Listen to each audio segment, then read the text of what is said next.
இயேசு உங்களை நேசிக்கிறார். பிரியமானவர்களை, இந்த நாளில் ஆண்டவர் நம்மளோடு பேசும்படியாய் வேதத்திலிருந்து ஒரு வசனத்தை கூட வாசித்து ஆண்டவர் நம்மளோடு பேசக்கூடிய காரியத்தை பார்ப்போம். அது எபேசியர் புஸ்தகம் 4வது அதிகாரம் 29வது வசனம் இப்படியாக சொல்லுகிறது: கெட்ட வார்த்தை ஒன்றும் உங்கள் வாயிலிருந்து புறப்பட வேண்டாம். பக்தி விருத்திக்கு ஏதுவான நல்ல வார்த்தையே உண்டானால் அதையே கேட்கிறவர்களுக்கு பிரோஜனம் உண்டாகும்படி பேசுங்கள். பிரியமானவர்களே, கெட்ட வார்த்தை ஒன்றும் உங்கள் வாயிலிருந்து புறப்பட வேண்டாம் என்று வேதம் சொல்லுகிறது. நம்ம வேதத்தை வாசிக்கும் பொழுது ஆவியானவர் இப்படிப்பட்ட வசனங்களை கொடுக்கும் பொழுது அதை கீழ்ப்படுகிறதுக்கு ஆவியானவர் உதவி செய்யணும் அப்படின்னு சொன்னா நம்ம டெய்லி என்ன செய்யணும்? வேதத்தை வாசித்து டெய்லி ஜெபம் செய்யும் பொழுது ஆண்டவர் இப்படிப்பட்ட வசனங்களோடு நம்மளோடு பேசுவார். வேதத்தில் எழுதப்பட்ட அந்த வார்த்தையை கடைபிடிக்கணும் அப்படின்னு சொன்னா கர்த்தருடைய பிள்ளைகள் யாராக இருந்தாலும் சரி, ஒவ்வொருவரும் அறிந்து கொள்ள வேண்டிய ஒரு காரியம். எளிமையா நம்ம என்ன செஞ்சிடறோம்? கெட்ட வார்த்தையை ஈஸியா பேசுறோம், வாயிலிருந்து அப்படியே அசால்ட்டா அப்படியே வந்துடுது. சர்ச்சுக்கு போறவங்களும் பேசுறாங்க, ஆனால் பைபிள் வாசிக்கிறவங்க பேசுறாங்க, போதனை செய்கிறவங்க சில நேரத்தில் பேசிடுறாங்கன்னு வச்சுக்கோங்க. அப்ப இதுக்கு பின்பதாக என்ன நடக்கும் அப்படின்னு சொல்றதை பார்க்குறோம். அன்றியும் நீங்கள் மீட்கப்படும் நாளுக்கென்று முத்திரையாக பெற்ற தேவனுடைய பரிசுத்த ஆவியை துக்கப்படுத்தாதிருங்கள் என்று வேதம் சொல்லுது. பிரியமானவர்களே, நீங்க பேசலாம், கோவப்படலாம், கெட்ட வார்த்தை பேசலாம், இதெல்லாம் பேசுனீங்க அப்படின்னா உங்களுக்குள்ள பரிசுத்த ஆவியானவர் என்ன செய்வாராம்? துக்கப்படுவாராம். நீங்க பரிசுத்த ஆவியானவரை நீங்க துக்கப்படுத்தினா என்ன செய்ய? உங்களை விட்டுட்டு போயிடுவார் அவர்.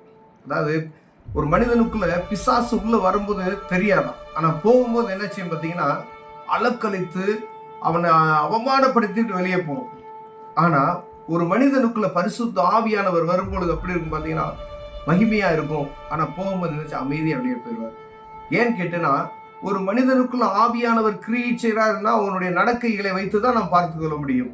அப்ப பாருங்க, நீங்க அந்த நான் சர்ச்சுக்கு போறேன், நான் பைபிள் வாசிக்கிறேன் அப்படின்னு சொல்லிட்டு அருவருப்பான வார்த்தைகளை நான் பேசும்போது பொது இடங்கள்லாம் சரி, வீட்லயா இருந்தாலும் சரி, எங்க இருந்தாலும் சரி, அசால்ட்டா நமக்கு வாய் கூசாம பேசுறோம் பார்த்தீங்களா? அப்படிப்பட்ட காரியங்களை நம்ம பேசும் பொழுது பரிசுத்த ஆவியானவரை துக்கப்படுத்துவோம்.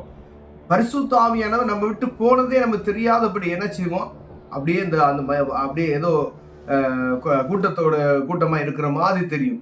ஆனா பரிசுத்த ஆவியானவர் துக்கப்படுவார். பாண்டு நமக்கு கற்றுக் கொடுக்குற என்ன காரியம்னா, கெட்ட வார்த்தை ஒன்றும் உங்க வாயிலிருந்து புறப்படக்கூடாது அப்படி சொல்லிட்டாரு. ஏன் பேசக்கூடாது? பரிசுத்த ஆவியானவர் நினைச்சவர் துக்கப்படுவார்.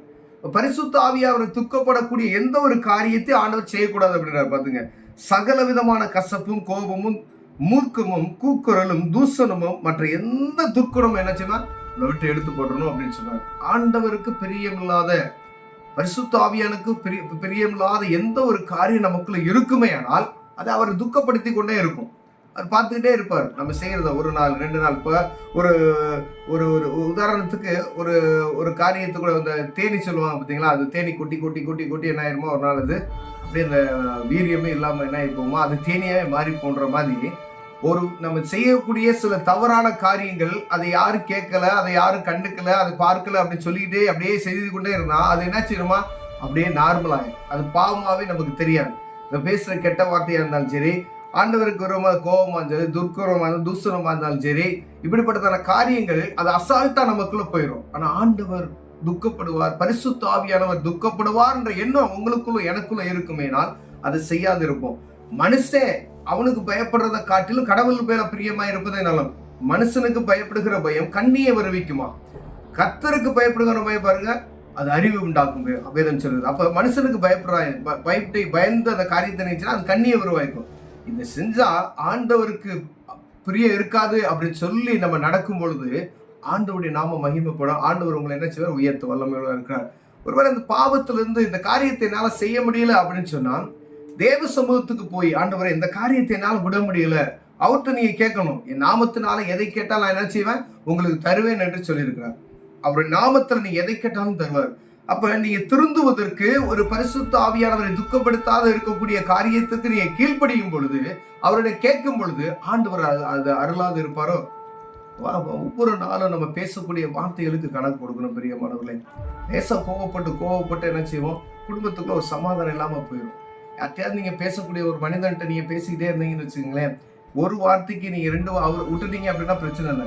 நீங்க ஒரு வார்த்தை, அவங்க ஒரு கணவன் மனைவியா இருந்தாலும் சரி, அப்பா அம்மாவா இருந்தாலும் சரி, மாமியார் யாரா இருந்தாலும் சரி, அந்த இடத்துல நீங்க கொஞ்சம் குறைஞ்சு போயிட்டீங்கன்னா ஆண்டவர் உங்களை மகிமைப்படுத்துவார்.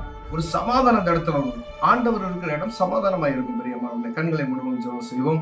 அன்பின் தகப்பனே, ஆண்டவரே, கெட்ட வார்த்தை ஒன்று எங்க வாயில புறப்படாதபடி எங்களை காத்துக்கொள்வீராக.